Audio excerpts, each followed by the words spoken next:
Hi guys, Game Talk Ajax RKC 3-1. PapiMento, we were trailing 1-0 at halftime. And I was wondering, can Heidegger pull that magic trick again? Like make changes during the half and maybe have an impact and change things around. And voila, 3-1. How about that? We undefeated. Johnny Ball is undefeated, gewoon. I'm really happy. So we didn't play well, to be honest. But this is his fourth game under this coach, and I'm seeing a lot of positives. He switched the game around with his substitutions. Look, about the first half, I don't think we have to say much. Not many chances created. I thought RKC was very dangerous on the counter-attack. Our midfield was non-existent off the ball. And I understand, wanting Taylor on CDM, but how we conceded that goal was mostly... I know Wangel gives the wrong pass, but there's still a lot to do for the goal to fall. And I think Taylor could have done much more there with CDM. So when Heidi changed it around in the second half, I was like, okay, he doesn't... how do you say it in Dutch? He doesn't let the grass grow over it. Like immediately he changes things, and immediately Klaassen out, Conceição out. It didn't play great. RKC was playing very compact. It was hard getting through in the first half. In the second half, Broby came in, immediately made the goal. So that was great. And then Timber saving us, which, I really like that one.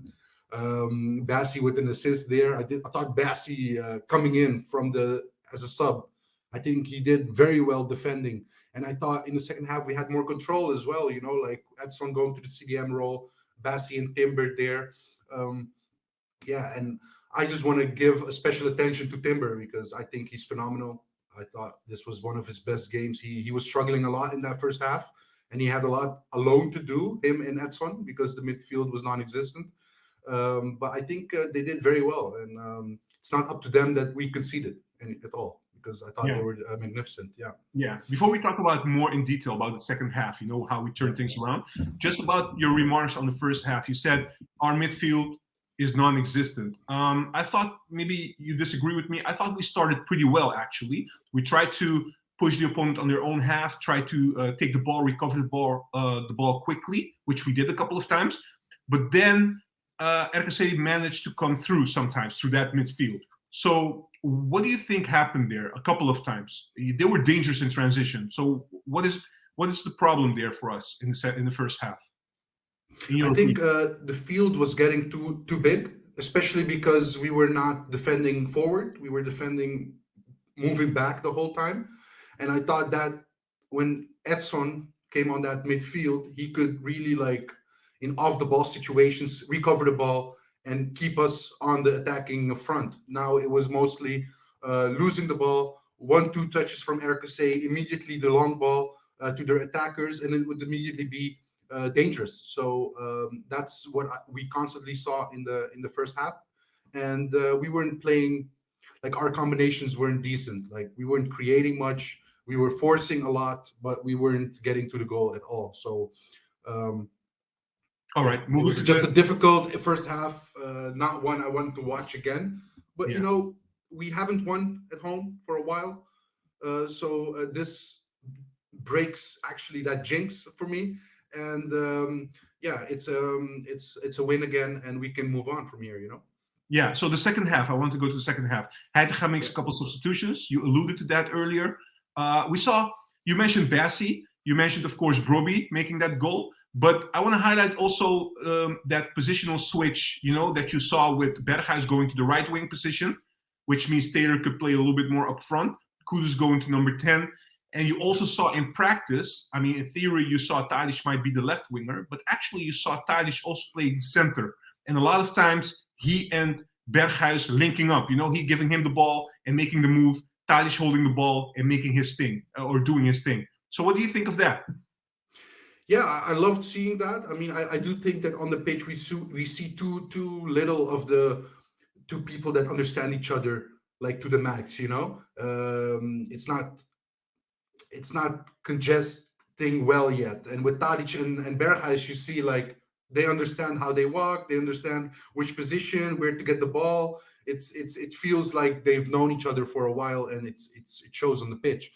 So I think Berghuis has really forced the first goal, shooting on goal, and then Brobbey with the finishing it off, and and also that assist on Kudus was magnificent. I really like that action from the side. I thought he did great, but also I'm like, okay, Berghuis on the midfield didn't really work out in that first half because he was non-existent, and then in the second half on the right wing he was much better. So I gave him still a 7 because he was important with the goals and stuff, but I expect more from Berghuis for sure. My man of the match, as I said, Timber. I love his dribbles, man. I forgot to say that, but I love his dribbles moving forward. I think there's a lot we can still get out of that when he moves up.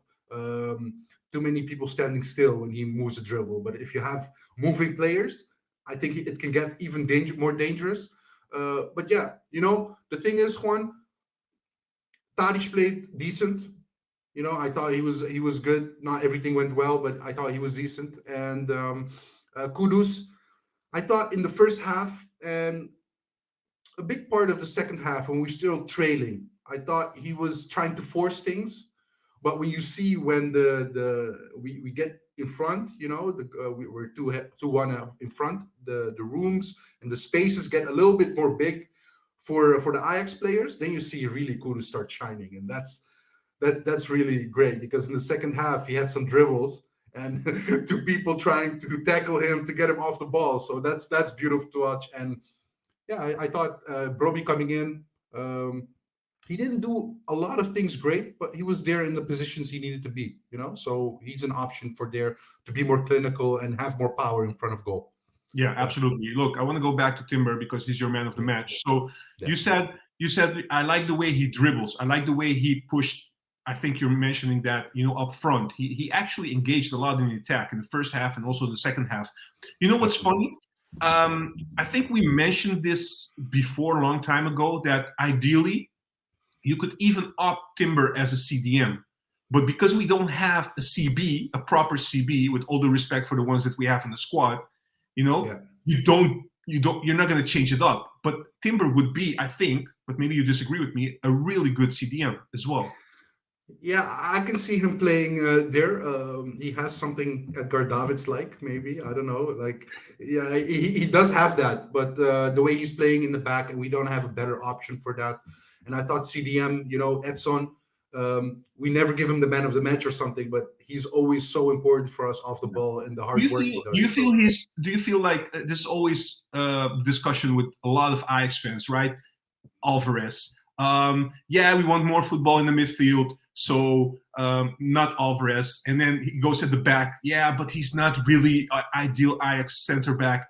But if you look at today, and not even today, but a lot of games, he's always there. He always like his ground ceiling, like his how do you call that? Like his minimum, what he gives. He never goes beyond a certain level. He always delivers at a certain level, right? And his work rate is always on par, Yeah, exactly. And his ball control and his passing became better. So I think he's always undervalued because he's not a typical Ajax player, but he is on the CDM role. I think he's even better than as a CB, just because we can get the ball and much sooner on the pitch, and it gives us more pressing opportunities against opponents. I like the option for Taylor. I'm not saying that I'm hating on Taylor or anything, but you saw today that, when a team is counterattacking, Taylor is not the right option. And I think if we're going to start like that against Union Berlin, it's going to be a very tough game. Yeah. What do you think Heidegger will do? Do you think he will maybe contemplate on using the team that ended this game, basically? And I'm talking mostly about how we started the second half. So maybe Bassi at the back, maybe Alvarez at CDM. What would you be? I mean, we cannot look into Heidegger's notebooks, but what would be your ideal starting lineup for Thursday? And we don't know, by the way, if Bergwijn will be back, yes or no. But even for the viewers, maybe they want to know what you think. Look, I must say, I don't watch a lot of Bundesliga, but from everything I've heard, Union Berlin is a counter-attacking team, very compact in their defense, and very fast forwards that can counter-attack properly. So for me, I would choose Bassi because he has the speed and the one-on-one defense is good. and you would have Edson on the midfield. And it's the first game, so you have two legs. You don't have to go all out from the beginning. So you can switch it around for this game and see how that goes, and then maybe for the second game opt for Taylor or just play Taylor on a different position. Yeah. All right, that's clear. Final take from my side, or final question from my side. Were you nervous, honestly now? Were you nervous at halftime? Because all the top teams in the eredivisie have won their matches, so we were trailing. Were you nervous going to the second half and we were like, I'm not sure if Heitinga can pull this off? Yeah, it felt of one of those games, like one of those games that you might not score at all, and everything is against you. The ref is also constantly whistling for not even like small fouls, and then you're like, oh my God, it's going to be one of those games, and the keeper constantly like waiting and waiting and waiting before he wants to shoot out. So it was one of those games in the first half, and I'm like, oh my God, if that goal doesn't come soon, we're gonna lose some points. But luckily it didn't happen. Luckily Heitinga also changed things around. That's why he got a high grade for me. He didn't make all the right decisions from the beginning, but he switched around and made it a team that could get back in the game. So that's why I am very happy with the win. Not with the way we played, but there's still room for improvement there. But I see hope for the future, definitely.